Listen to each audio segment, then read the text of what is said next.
Hello and welcome to FnVR Gaming. My name's Brendan and today we're going to be test driving the 1965 Mini Cooper S. As you can see, I've got it in the garage. I just purchased it from the lobby area where you can go brands and go to Europe and select your car.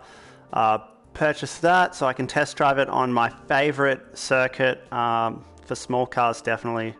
My second favourite would be the Australian track Bathurst. But yeah, I think it's called Tsukuba Circuit. So let's jump in. I'll just go noon. I'll probably run this stream for maybe 10 minutes or so. And I'm currently looking myself. I've been doing a lot of research on the 1970s Toyota Celica, and I've been thinking maybe I could get a Mini Cooper if I could find one in good condition as an alternative, because I think they're pretty interesting vehicles as well. But I recently test drove an MX-5 in real life, and I was playing, before going and doing the test drive, I decided to try in VR, and it was very similar, which was pretty cool. So let's get into it. Now I'm actually sitting in a play seat for my PlayStation. I have a clutch and obviously accelerator and brake. I've got the gear shifter on my left because I'm Australian. And that is all in line with this car, which is nice. Sometimes I'm driving and I'm in the left-hand side as a driver, and it's not as good. Now, Mini Cooper S, in case you don't know, well, Mini Cooper, they were one of the first cars to make a front-wheel drive, and it set the revolution for today's standards, which, in my opinion, is kind of crap, because I'd rather more cars were rear-wheel drive, to be honest. But because the Mini feels like a go-kart, apparently, I think it's a bit of an exception. A front-wheel drive go-kart, mind you. So let's see if I can finish off this first lap, and then I'll see if I can set some personal section and lap records. And I can challenge how well this thing handles, because, you know, it should not have too much understeer, and I'd imagine it should stick to the corners pretty well. This one's got a roll cage in it apparently, which seems well, I'm on a track, but it wouldn't be coming out stock like that. Now I'm hitting this flat out, foot to the floor in fourth gear, and I have no problem staying in the driving line. Bit of loss of speed though.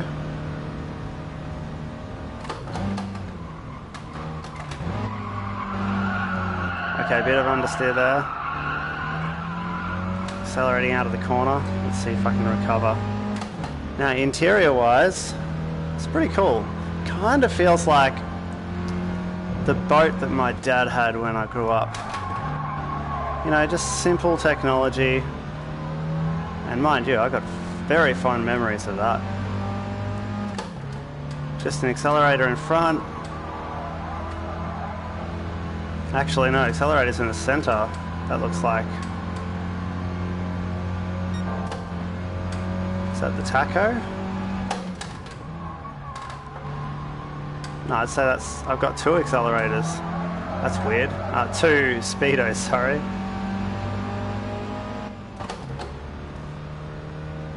Interesting. And then I've got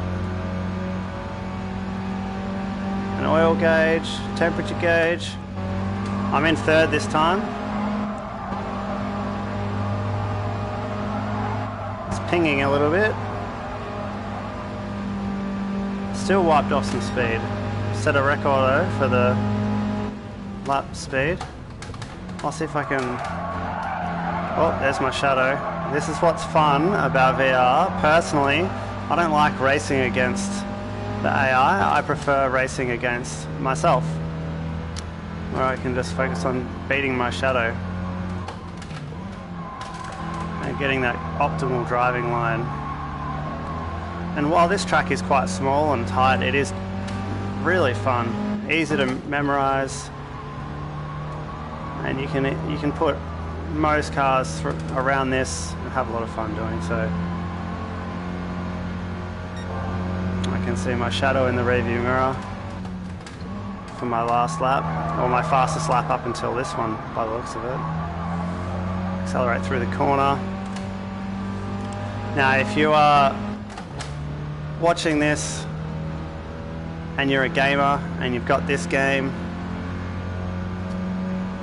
and you don't know too much, these cones here are for braking and giving a bit of a driving line, but if you haven't done the lessons for this game, you definitely should, because you'll pick up a lot. And those skills are going to translate into real life too. There we go, another personal best. Oh, there's my shadow. I don't know if I'm going to catch myself this time. Just all about being smooth. Oh, neck and neck. Yeah, so this car's not fast, but I'm constantly foot to the floor, which that's kind of what I want to know, if I can buy a car and drive it in real life like I'm racing but not break the law.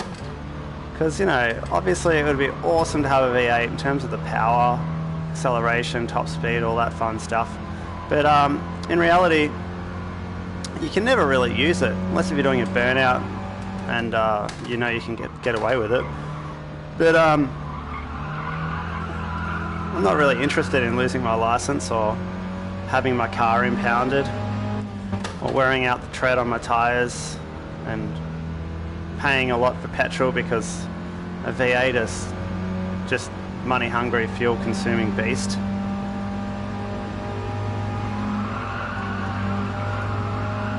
I'm not going to catch myself here. So there's my shadow setting my fastest lap, 0.4 seconds behind. Let's see if I can top that. Now I haven't really challenged the stopping power of this thing. Oh, it's not much torque down low. You really want to keep it up in the revs.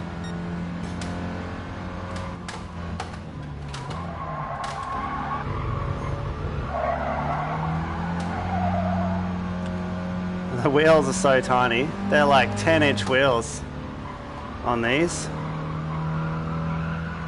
And then people that retro mod them, they normally put like 14s on them and they just look like massive wheels, which is hilarious, because when I was growing up, 16s on a small car were big, and on a regular family size car you'd have 18s or 20s, 22s, and you'd be really, really big. My God, imagine 22s on this. It would look like a monster truck. How absurd. Well, I might wrap this up in a minute, because I don't think I'll be beating my lap time anymore, and I've got an idea of what it's like. So just to wrap it up, this is the 1965 Mini Cooper S, and the reason I went for cream when I decided to buy it is because I actually have a 1990s Stratocaster Squire made by Fender, and I love the white maple neck wood, and I've got the cream body and the white scratch plate. If you're into guitars, you'll know what I'm talking about. And then for some reason, when I looked at all the options, the cream just, I don't know, normally I'm not into these dated old colours, but the cream just felt like it was the right decision for a 60s car. But I do love these more retro restored, the style and stuff that people go with today. Look at these door handles, that's interesting. And the sliding windows, because they couldn't fit a winder in, so they had to make as much space they could in these things. I watched a video just before playing, and they said the hinges on the doors, I'm not going to really focus too much on driving here, by the way, the hinges on the doors are on the outside, and that's so that they could save room, and they put a sliding door in so that they could save room because the winders were too big. And the idea behind this was to create a 4-seated family car, essentially, that you could fit 4 adults in, all the meantime running a smaller than a 1-litre engine, or 1000cc, in front-wheel drive with these tiny little wheels. Now the wheels have been pushed right out wide and right to the front and the back of the car, and that's why it handles so well, because it's got such a wide footprint for the size of the car. And yeah, it is a pretty cool car. I think if I could get something like this in real life, and I had a nice exhaust system, and all of the chrome was just popping, and I had a nice big fat grille on it, maybe change the headlights with some like the Harley Davidson Daymaker lights with that nice LED round ring, I think, and some bucket seats in the front and the back maybe. Yeah, I think I could get on board. I don't know how I'd go putting the doggy in the back, but yeah, and if I could retrofit air conditioning maybe, I don't know. The road noise, driving on the highway at 100 kilometers per hour maybe would be a bit sketchy. Who knows? Anyway, if you haven't subscribed to the channel already, and if you want a different car covered in this game, I'll probably drive it on this track, but comment down below and let me know. If you haven't subscribed already, hit subscribe and hit the like button if you enjoyed watching this video today. And yeah, I'm more than happy to do some virtual reality car reviews from the inside. You can't do an outside perspective, and I'll drive around, maybe do a little bit of research before doing a video, and post it. So thanks heaps for watching, and if you're into Little Big Planet, then check that one out. I've got some videos on my channel. If you play VR on PC and you like Pavlov, I've got some Pavlov videos, so maybe check them out too. But otherwise, do whatever you want. It's YouTube. And thanks for popping in, and hopefully see you in the next one. See ya.